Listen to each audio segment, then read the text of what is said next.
Hi అండి. పిల్లలకి potatoes అంటే చాలా ఇష్టం. ఎప్పుడు చూసినా ఫ్రెంచ్ ఫ్రైస్ అంటారు. ఫ్రెంచ్ ఫ్రైస్ లాంటిది పొటాటో ఫ్రై చేద్దాం రండి ఈరోజు. ఇలాగ పొటాటోస్ ఫ్రెంచ్ ఫ్రైస్ లాగా కట్ చేసుకొని కొంచెం ఉప్పు, కొంచెం ఆయిల్ వేయాలండి. అది స్టిక్కీ అవ్వదు.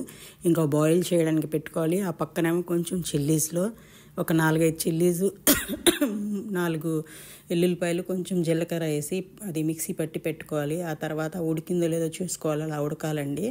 ఉడికిన తర్వాత అది స్ట్రెయిన్ చేసి పెట్టుకోవాలి. ఇంకా ఒక పక్క బాండీలో కొంచెం కరివేపాకు, ఇంకా ఈ చిల్లీ పేస్ట్ చేసాం కదండి, అది బాగా ఫ్రై అవ్వాలి. దానికి వాసన పోవాలంట.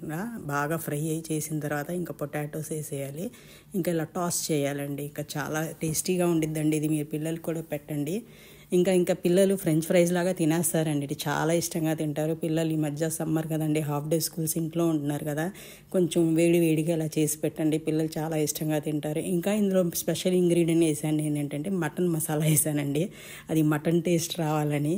చాలా టేస్టీగా ఉందండి. నేను ట్రై చేశాను, చాలా బాగుంది. మా పిల్లలకి బాగా నచ్చింది. ఇంకా మీరు కూడా ట్రై చేస్తారని నేను రెసిపీ అప్లోడ్ చేస్తున్నాను. Please like, share and subscribe to my channel. Bye.